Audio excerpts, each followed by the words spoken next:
आज का अपना विषय रहेगा ब्लास्टुलेशन या कोरक भवन।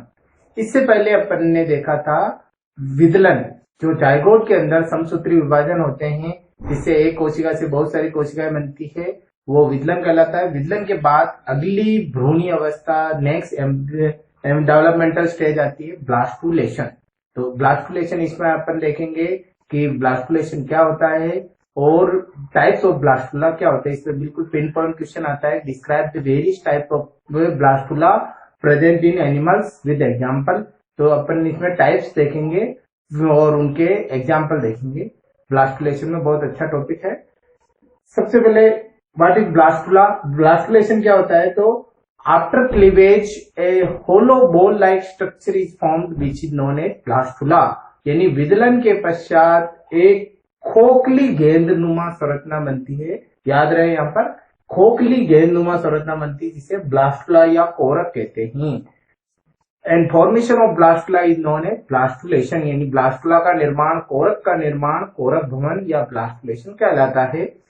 साथ ही यहाँ पर एक और चीज याद रखना जरूरी है कि मैमल्स जो होते हैं स्तनधारी प्राणियों में ब्लास्टुला स्टेज से पहले यानी विदलन के पश्चात एक ठोस गेंदनुमा संरचना बनती है जिसे मोरुला कहते हैं, और मोरुला का निर्माण मोरुलेशन कहलाता है। तो मैमल्स में क्या क्रम रहता है, जायगोट के बाद विदलन, विदलन के बाद मोरुला और मोरुला के बाद फिर बनता है ब्लास्टुला। ये मोरुला और ब्लास्टुला में क्या अंतर है, मोरुला जो है कठोर होता है यानी सॉलिड बॉल लाइक स्ट्रक्चर होती है, जिसे मलबेरी के नाम से मोरुला बना है। ये सॉलिड होता है, ये इसके अंदर गुहा नहीं होती, जबकि ब्लास्टुला खोखला होता है, उसमें गुहा होती है जिसे ब्लास्टोसील कहते हैं। The cavity of blastula is known as blastocoel. यानी ब्लास्टुला की गुहा को कोरक गुहा या ब्लास्टोसील कहते हैं। ब्लास्टुला सिंगल लेयर्ड होता है। ब्लास्टुला जो होता है उसके चारों ओर कोशिकाओं का एक स्तर पाया जाता है जिसे ब्लास्टोडर्म या कोरक चर्म कहते हैं। तो ये पॉइंट आपको याद रखने होंगे।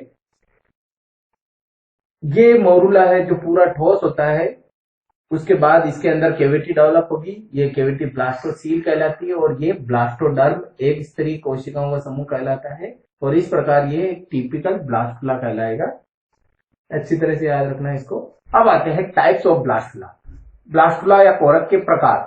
साथियों, जब भी इस पर क्वेश्चन आता है तो इसके 6 प्रकार होंगे। पहली चीज, हर प्रकार के अंदर 2 या 3 पॉइंट होंगे और एक डायग्राम होगा और एग्जाम्पल लिखने हैं। बिल्कुल एक फिक्स पैटर्न में लिखना है ताकि याद रखने में, रटना नहीं है, इसको याद रखने में दिक्कत नहीं आए और एग्जामिनर को भी चेक करना आसानी रहे।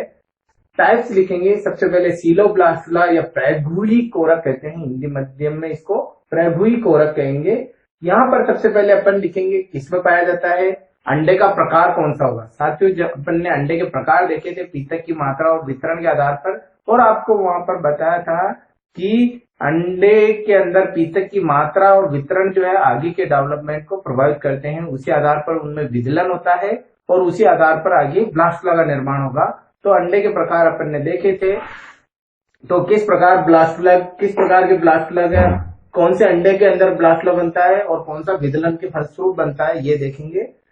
तो सीलोब्लास्टुला प्रभुई कोरक जो होता है, it is the example blastula of echinoderm and amphioxus. यहाँ पर एम्फिओक्सेस का याद रखना है कि यह एम्फिओक्सेस का ब्लास्टुला है जो टिपिकल ब्लास्टुला कहलाता है। जो ब्लास्टुला एक जो सामान्य ब्लास्टुला जो होता है वैसा ब्लास्टुला होता है जिसमें एक बड़ी कोरक गुहा पाई जाती है और एक स्तर का कोरक डर्म या ब्लास्टोडर्म पाई जाती है। कौन से अंडों में होगा, माइक्रोलेसितल और आइसोलेसितल, ऐसे अंडाणु जिनमें बहुत कम पीतक की मात्रा होती है और समान रूप से वितरित होते हैं, ऐसे अंडाणु में इस प्रकार का ब्लास्टुला बनता है। और कौन सा विदलन होता है ऐसे, कौन से विदलन के फलस्वरूप, ऐसे अंडाणु में इक्वल होलोब्लास्टिक क्लीवेज होता है, इसलिए सारे कोरक खंड समान आकार के होते हैं।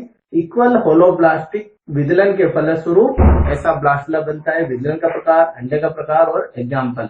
और कोई विशेषता हो तो वो लिखनी है कि इसके अंदर एक बड़ी कोरक गुहा पाई जाती है जिसके अंदर म्यूकोपॉलीसेकेराइड पाया जाता है। तो ये एक प्रकार खत्म हो गया। ये एग्जाम में जैसे आता है आपको ऐसे पॉइंट वाइज लिखना है, कौन सा अंडे का प्रकार कौन सा है, विदलन कौन सा है और क्या विशेषता होती है और एग्जाम्पल और डायग्राम। नंबर 2, एम्फीब्लास्टुला। एम्फीब्लास्टुला या उभय कोरक। एम्फी का मतलब उभय वह इसलिए क्योंकि इस प्रकार के ब्लास्टुला में दो प्रकार के कोरक खंड पाए जाते हैं। तो two types of blastomeres are present in this blastula, small micromeres जो संख्या में ज्यादा होते हैं, और कुछ लार्ज होते हैं जिन जनरली 8 होते हैं, ये मेगामियर्स कहलाते हैं। ये बड़े कोरक खंड कहलाएंगे। एक संकड़ी कोरक गुहा होगी ब्लास्टोसील। कौन से अंडों में होगा? मीजोलेसितल अंडाणुओं में। मीजोलेसितल ऐसे अंडो जिसमें पीतक की मात्रा मध्यम प्रकार की होती है। कौन से विदलन के फलस्वरूप? अनइक्वल होलोब्लास्टिक विदलन के फलस्वरूप। अनइक्वल असमान पूर्णभंजी विदलन के फलस्वरूप ऐसा ब्लास्टुला बनता है। क्योंकि असमान होता है तो कुछ कोरक खंड बड़े होते हैं, कुछ कोरक खंड छोटे होते हैं। ये माइक्रोमियर्स कहलाते हैं। ये मेगामियर्स बीच में ब्लास्टोसील है। फॉर एग्जाम्पल किसमें होता है? एम्फीबिया में। एम्फीस नाम से एम्फीबिया। बिल्कुल टू द पॉइंट हो गया। दो प्रकार के कोरक खंड बनते हैं, कौन सा अंडाणु और कौन सा विदलन। Diagram example. तीसरा है डिस्कोब्लास्टुला। डिस्कोब्लास्टुला जो होता है ये डिस्क लाइक स्ट्रक्चर के रूप में होता है ऊपर, इसीलिए इसको डिस्कोब्लास्टुला कहते हैं। एनिमल पॉल की तरफ ये पॉलीलेसितल टीलोलेसितल अंडाणुओं में पाया जाता है, जैसे मुर्गी और रेप्टाइल्स के अंदर, बर्ड्स और रेप्टाइल्स में होता है। क्योंकि यहाँ सारा योग पाया जाता है, केवल ऊपर विभाजन विदलन ऊपर ही होता है। और किस विदलन के फलस्वरूप बनता है? डिस्कोइडल मीरोब्लास्टिक क्लीवेज के फलस्वरूप ऐसा ब्लास्टुला बनता है। डिस्क नुमा। आगे चलकर इससे सब जर्मिनल कैविटी बनेगी, हाइपोब्लास्ट और एपिब्लास्ट बनेगा। गेस्टुला बोन में आएगा वो चीज, तो आपको वहां याद रखना है। तो यहाँ पर आपको लिखना है कि disc like mass of blastomeres is present, it occurs in polylecithal telolecithal eggs, it is the result of discoidal meroplastic cleavage, for example birds and reptiles। Diagram एक यहाँ पूरा पीतक होगा, यहाँ कोई विभाजन नहीं हो रहा है, केवल इस डिस्क के अंदर ब्लास्टुला बन रहा है। ये ब्लास्टोसील कहलाएगी। ब्लास्टोसिस्ट ये इंपॉर्टेंट है क्योंकि blastocyst is the blastula of human. मनुष्य के कोरक, मनुष्य में किस प्रकार का ब्लास्टुला पाया जाता है? तो आपको लिखना है ब्लास्टोसिस्ट। यहाँ ब्लास्टुला नाम नहीं आ रहा है, यहाँ पहले आ रहा है। तो मनुष्य में ब्लास्टोसिस्ट या कोरक कुटी टाइप का ब्लास्टुला पाया जाता है। It occurs in mammals. Blastocyst जो होता है साथियों, इसकी विशेषता क्या होगी? यहाँ पर अंडा और विदलन का प्रकार नहीं आएगा, यह थोड़ा अलग हटके है। यहाँ पर आपको बताना है कि इस प्रकार के ब्लास्टुला में एक तो चारों ओर एक सिंगल लेयर पाई जाती है जिसे ट्रोफोब्लास्ट कहेंगे, जो पोषण का काम करेंगी। ट्रोफो का मतलब होता है पोषण।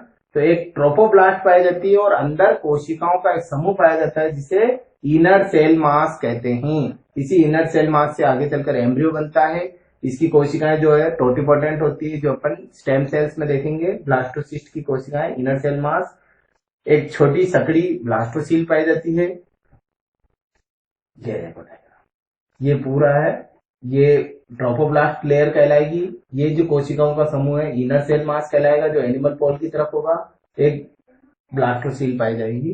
तो ये आपको डायग्राम बनाना है। और मनुष्य का ब्लास्टुला ब्लास्टोसिस्ट या कोरक कुटी कहलाता है। बिल्कुल हिंदी माध्यम वाले भी आराम से लिख सकते हैं, कोई दिक्कत नहीं इसमें। कोरक कुटी जो है स्तनधारियों में पाई जाती है, बाहर ट्रोफोब्लास्ट पाई जाती है और अंदर एक कोशिकाओं का समूह होता है जिसे इनर सेल मास कहते हैं। अब आता है सुपरफिशियल ब्लास्टुला या पेरीब्लास्टुला या सतही कोरक। सतही कोरक जो है साथियों, ये सेंट्रोलेसितल या केंद्र पीत के अंडों में पाया जाता है। ऐसे अंडाणु जिनके केंद्र में पीतक पाया जाता है, परिधि पर कोशिका द्रव होता है। इट इज कौन से विदलन के फलस्वरूप बनेगा? It is the result of superficial cleavage. Superficial meroblastic cleavage के फलस्वरूप ऐसा ब्लास्टुला बनेगा। और this is the only blastula in which blastocoel is absent. ये क्वेश्चन आ सकता है छोटा कि किस प्रकार के ब्लास्टुला में ब्लास्टोसील एब्सेंट होती है। तो आपको बताना है सुपरफिशियल ब्लास्टुला, क्योंकि ब्लास्टोसील की जगह पर इसमें क्या होता है? पीतक भरा रहता है। पूरा केंद्र में तो पीतक भरा रहता है, परिधि पर साइटोप्लाज्म होता है, तो ब्लास्टोसील नहीं होती है। कोशिका चारों ओर कोशिकाओं का स्तर पाया जाएगा, अंदर पीतक भरा हुआ है, तो ये सुपरफिशियल ब्लास्टुला पाया जाएगा। और इसका एग्जाम्पल है इंसेक्ट, है ना, कीटों के अंदर इस प्रकार का ब्लास्टुला पाया जाता है सुपरफिशियल। लास्ट है स्टीरियोब्लास्टुला। स्टीरियोब्लास्टुला जो होता है ये इस प्रकार का ब्लास्टुला है जिसमें कोरक खंड संख्या में कम होते हैं, बिल्कुल गिनती के कोरक खंड होते हैं। Blastomeres are less in number but large in size. संख्या में कम होते हैं लेकिन आकार में बड़े होते हैं। एक संकड़ी कोरक गुहा पाई जाती है। ये सेंटर में छोटी सी कोरक गुहा पाई जाती है। It is the result of spiral cleavage. Spiral cleavage के फलस्वरूप बनता है। Blastocoel is very small. Blastomeres are less in number and large in size. It is the result of spiral cleavage. For example Nereis के अंदर it is the blastula of Nereis and some mollusc. तो ये competitive exam के हिसाब से भी important है साथियों कि किस प्रकार के एनिमल में कौन सा ब्लास्टुला पाया जाता है, या ब्लास्टुला का प्रकार देकर आपको एग्जाम्पल पूछा जा सकता है कि नेरीज में किस प्रकार का ब्लास्टुला होता है, या फ्रॉग में किस प्रकार का ब्लास्टुला होता है, या बर्ड्स में किस प्रकार का ब्लास्टुला होता है, ह्यूमन में किस प्रकार का ब्लास्टुला होता है। तो आपको ये बताना है ये, और ये डायग्राम बनाना होगा इसमें स्टीरियोब्लास्टुला में। तो इस प्रकार आपको ब्लास्टुला के प्रकार अच्छी तरह से याद होनी चाहिए विद एग्जाम्पल एंड डायग्राम। आपको सारा समझ में आया होगा। हिंदी मीडियम वालों को भी इसके नोट्स दे दिए जाएंगे और इससे आपको समझना है। कोई भी प्रॉब्लम आती है तो आप पूछ सकते हो। धन्यवाद।